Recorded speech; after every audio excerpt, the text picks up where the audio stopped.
深く世界の大勢と帝国の現状とに鑑み宣言を受諾する旨通告せしめたる。 1945년 8월 15일 조국의 광복과 함께 남과 북은 서로 다른 길을 걷기 시작했습니다. 동일한 역사를 가진 우리 민족은 같은 출발선에서 각자의 체제를 구축하기 시작했는데요. 80년이 지난 지금 그 결과는 극명하게 달라졌습니다. 왜 하나의 민족이 서로 다른 미래를 맞이하게 된 걸까요?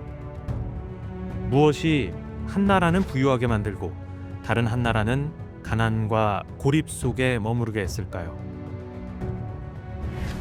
8.15 특별기획 80년간의 선택, 성공과 실패의 갈림길, 그 운명의 발자취를 따라가 봅니다. 8.15 특별기획 80년간의 선택, 성공과 실패의 갈림길. 안녕하세요. 진행을 맡은 김형규입니다. 오늘 드디어 제 5부 마지막 순서입니다. 오늘 이야기 주제는 마음이 가는 것도 죄가 되나요? 라는 주제를 선택해봤습니다. 지금 대한민국은 경제, 산업, 과학, 기술, 문화 전반적으로 세계에서 선호하는 그런 콘텐츠들을 만들어내고 있습니다. K-팝, K-드라마, K-푸드, K-패션, K가 붙으면 많은 사람들이 더 선호하고 구매를 하기도 하죠. 그런데 북한은 정반대의 길을 걷고 있습니다. 반동사상 문화 배격법 같은 법을 만들어서 한류 문화에 피침을 갖는 것만으로도 처벌받는 강한 통제를 보이고 있고 탄압하고 있습니다. 왜 이렇게 남과 북의 모습이 극명하게 엇갈리게 되는 걸까요? 그 배경과 의미를 함께 살펴보겠습니다. 오늘도 귀한 말씀 주실 두 분 모셨는데요. 먼저 국민통일방송의 이광백 대표님 나오셨습니다. 어서 오십시오. 네, 안녕하세요. 그리고 오늘 긴 여정을 제가 또 함께하게 해주고 계신 자유국한방송의 이시영 대표님, 어서 오십시오. 안녕하십니까. 네, 자 오늘은 문화 얘기를 좀 해보려고 합니다. 일단 두 분 체크를 한번 해봐야겠죠. 어떻게 K-팝 자주 좀 들으십니까? 많이들 알고 계세요? 어떻습니까? 네, 저 일주일에 한 번쯤은 듣습니다. 너무 대단하신 거 아니에요? 네, 구체적인 걸 더 묻지는 않겠습니다. 우리 이지영 대표님. 네, 저는 아직 K-팝에 이제 도전을 못하고 아직 지금 발라드에 머물러 있습니다. 발라드도 K-팝이죠. 드라마는 자주 오지 않나요? 그건 거의 단거리죠. 예. 그렇죠.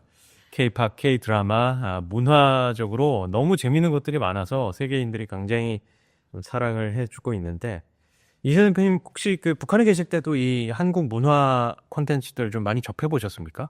당연해서 사실 대한민국에 와서보다는 북한에 있을 때 드라마를 더 많이 보지 않았냐. 정말 대한민국 드라마를 한번 보면 헤어나올 수 없이 재밌기도 하지만 북한에서는 이 한국 드라마를 본다는 것 자체가 부의 상징, 어느 정도 내가 잘 살고 있다 이런 거라서 되게 많이 봤던 것 같습니다. 자, 대한민국이 문화 강국이 됐다, 세계가 한류 콘텐츠에 열광한다, 이런 얘기는 사실 익숙한 얘기가 됐습니다. 이제 세계적인 음악 차트에서 묘지했다 이런 게 더 이상 큰 뉴스도 아닐 정도로 덤덤하게 받아들이는데, 자, 이런 흐름이 본격적으로 시작된 그 시점, 그쪽으로 거슬러 올라가서 얘기를 한번 또 들어보죠.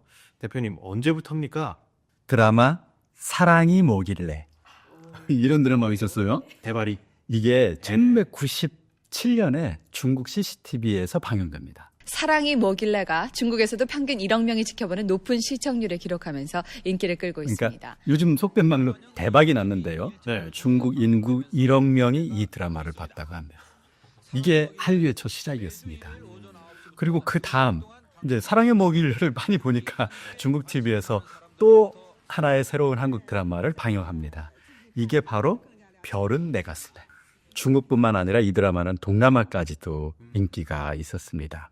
자, 그리고 아시아 중에서 2002년이 되면 중국 동남아가 아니라 일본에서도 한국 드라마를 보기 시작합니다. 2002년에 이른바 겨울연가가 나타나면서 그래서 일본이 발칵 뒤집혔어요. 이른바 배용준, 현사마 화제가 됐었던 건데요. 그리고 이때까지만 해도 아시아 쪽에 머물러 있었잖아요. 네. 그런데 아시아가를 넘어서 세계로 뻗어나가게 한 대표적인 한국 드라마가 있습니다. 뭘까요? 뭘까요? 뭐죠?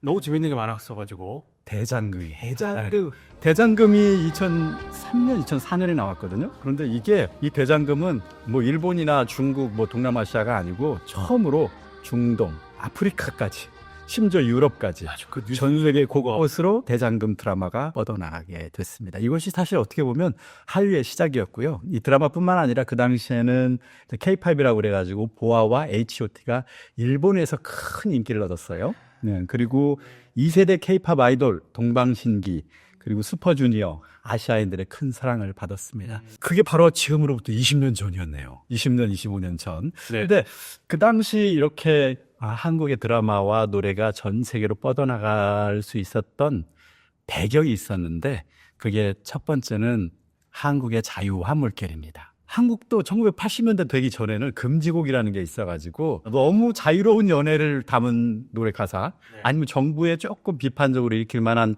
가사? 그런 건 금지곡입니다. 그런데 1980년대에 자유화가 시행되면서 금지곡 이런 것들이 해제되기 시작합니다. TV의 드라마가 조금 더 파격적이고 재밌는 드라마들이 나오기 시작을 하고요.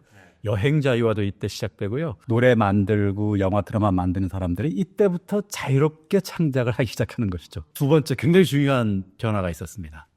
그전까지는 미국이나 일본에서 뭐 드라마나 영화 함부로 가져와서 볼 수가 없었어요. 네. 특히 일본 문화, 일본 드라마는 한국에서 개방을 하지 않았습니다. 금지했었어요. 몰래 봤죠. 예. 그런데 이 1980년대 특히 90년대 들어서면 일본 문화를 개방하기 시작합니다.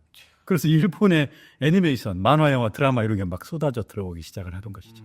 그래서 전 세계 여러 드라마, 영화, 문화, 노래들이 한국으로 몰려 들어오면서 이 창작을 하는 사람들이 그런 걸 다 보면서 새로운 걸 만들 수 있는 기회가 생긴 것이죠.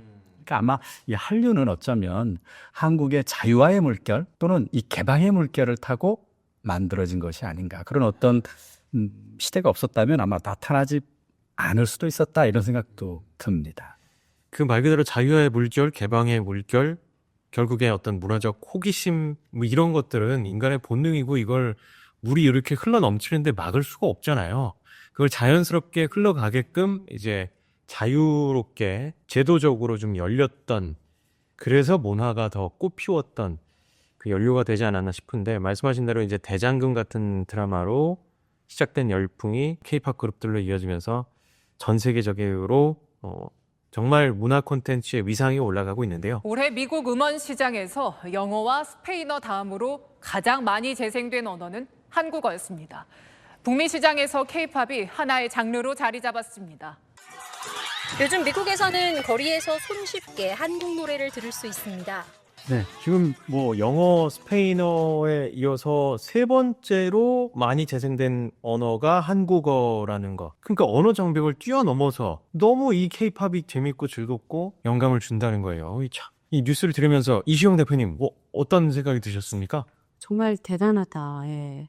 그러니까 정말 우리 민족의 DNA는 여전하구나. 그러니까 기존부터 한강의 기적을 만들어냈는데 이제는 또 MZ세대가 또 이제는 K-팝으로 또 전 세계를 다 잡고 있구나. 예. 이런 속에 좀 북한의 청년들도 언젠가 좀 같이 하면 좋지 않을까 이런 생각 해봤네요. 네. 우리가 갖고 있는 여러 이야기들을 다양한 형태로 풀어낼 수 있는 그 능력이 정말 참 뛰어나다는 생각이 드는데, 우리 이광욱기 대표님. 네.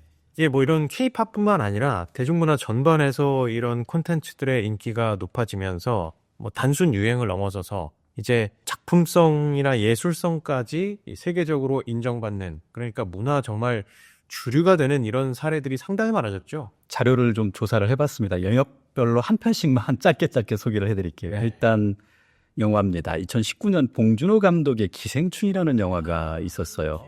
아마 북한 주민들도 꽤 봤던 것으로 알려져 있는데요. 제92회 아카데미 시상식에서 작품상, 감독상, 각본상, 그리고 국제장편영화상 이렇게 해서 사관왕을 차지했는데요. 영어가 아닌 작품이 사관왕을 차지한 것은 처음입니다. 예, 그리고 두 번째, 넷플릭스 시리즈라고 그래가지고 넷플릭스가 요즘 전 세계 한 98개국, 100개국 나라에 이렇게 영화나 드라마를 보여주는 그런 서비스입니다. 2021년 넷플릭스 시리즈 가운데 오징어 게임이라는 게 있습니다.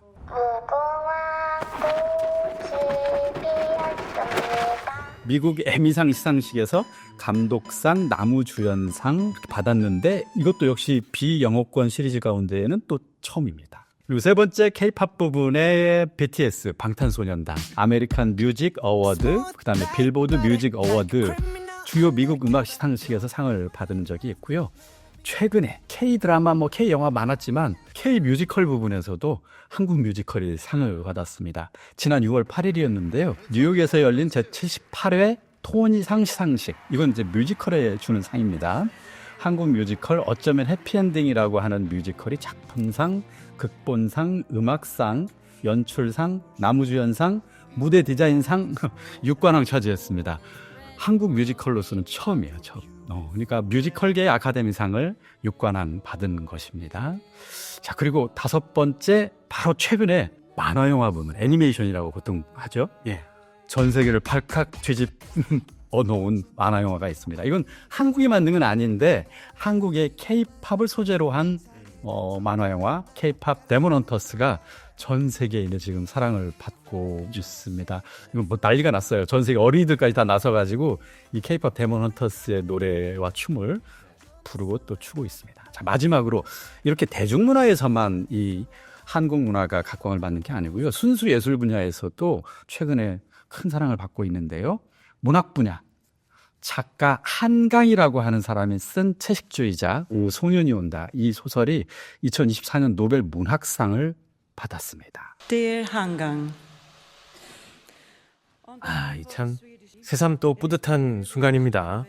전 세계적으로 이 문학가를 인정해 준 거잖아요. 이시영 대표님도 아마 이 장면 보시면서 그때 막 뉴스 속보로도 나오고 이랬었는데 만약에 북한 주민분들이 이 소식을 접했다면 어떤 심정이었을지 이것도 좀 여쭤보고 싶네요. 정말 최초라고 하는 이제 우리 대한민국의 노벨상이라고 하니까 남의 일이 아니고 정말 우리 일이잖아요. 그래서 정말 가슴이 뿌듯했던 것 같고 북한 사람들이 이런 걸 보면 언론의 자유를 한번 생각해 볼 것 같아요. 작가나 기자가 마음대로 자기의 이야기를 써내려갈 수 있다는 거, 사실을 정확하게 전달해도 잡아가지 않는다는 거, 저런 세상에서는 나도 글 한번 써보고 싶다 하는 사람들이 얼마나 많아질까. 북한 주민들 너무 부러워하지 않을까, 그런 생각이 듭니다. 네, 좀 보고 계신 분들도 하고 싶은 얘기, 문학으로 만들 그 이야기거리들 이런 게 얼마나 많겠습니까? 이게 나중에 열린다면 정말 노벨 문학상이 또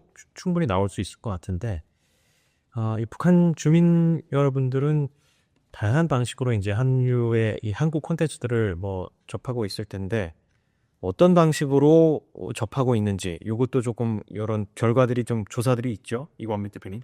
사실 그 북한 주민들도 여러 가지 방법으로 콘텐츠 보고 있는 것 같아요. 한류 콘텐츠. 얼마 전에 통일미디어라는 단체에서 북한 주민 100명을 대상으로 조사를 그래서 해봤었습니다. 그래서 한국 드라마나 영화를 본 적이 있습니까? 이런 질문에 100명 중에 무려 95명이 본 적은 있다. 이렇게 답변을 하고 있습니다. 근데 그 가운데 조금 자주 보신 분, 그럼 얼마 만에 한 번씩 봤습니까? 그랬더니 매일 봤다는 사람이 2명 정도, 2%네요.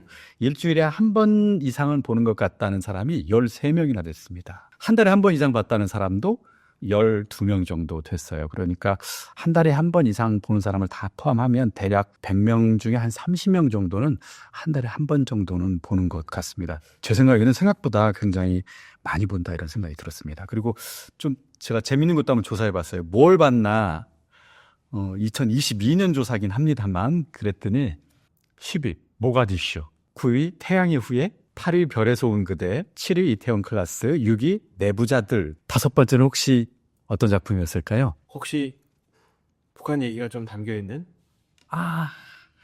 제가 아까 처음에 소개할 때 오징어기? 세계적인 작품 중에 하나였다 해가지고 했던 기생충. 그게 5위를 차지했습니다.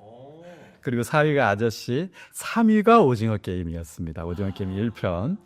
2위가 펜트하우스. 대망의 1위는 뭐였을까요? 이게 22년에도 이 작품이 1위였는데 14년의 조사에서도 이 작품이 또 1위로 나왔어요. 사랑의 물시창. 한 가지 더 덧붙이자면 이런 것들을 보고 듣고 그 이후에 느낀 점을 보내주시는 분들도 간혹 있는데 제가 재미있는 느낀 점 한 두세 가지 소개해 드릴게요.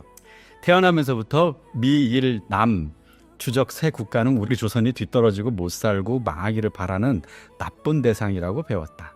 그래서 남조선 비디오, 노래, 방송, 말소리를 들어보니 좋은 사람들 같다는 생각이 든다. 이 말을 아내에게 했더니 당일꾼 하는 아내가 하는 말. 여보, 그래서 당에서는 당신처럼 평생을 계급 교양 받아도 이런 반동 사상물을 접하면 순식간에 변질되니 접하지도 고개를 돌리지도 말라는 세상 아니냐고 비판했다. 그렇게 비판해서 안 보는가 했던 아내가 며칠간 나보다 더 일찍 퇴근해서 계속 봤다. 이런 분도 계셨고요. 지금까지 내가 보던 영화 중에서 제일 감동 깊게 재미있게 본 것 같다. 우리 온 식구는 3부만 보고 일찍 자려고 했는데 아침 날이 밝을 때까지 7부까지 다 봤다. 배터리 2개에 만충전 해가지고 교체하면서 봤다.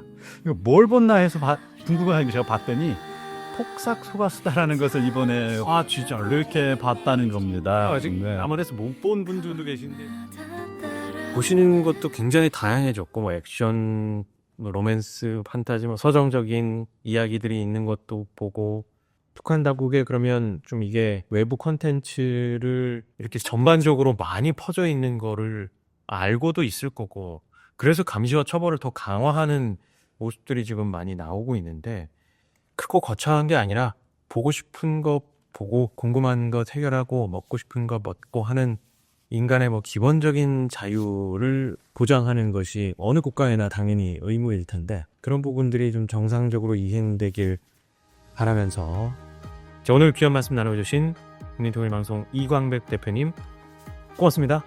감사합니다. 그리고 자유북한방송 이시영 대표님도 함께 해주셔서 고맙습니다. 네, 감사합니다.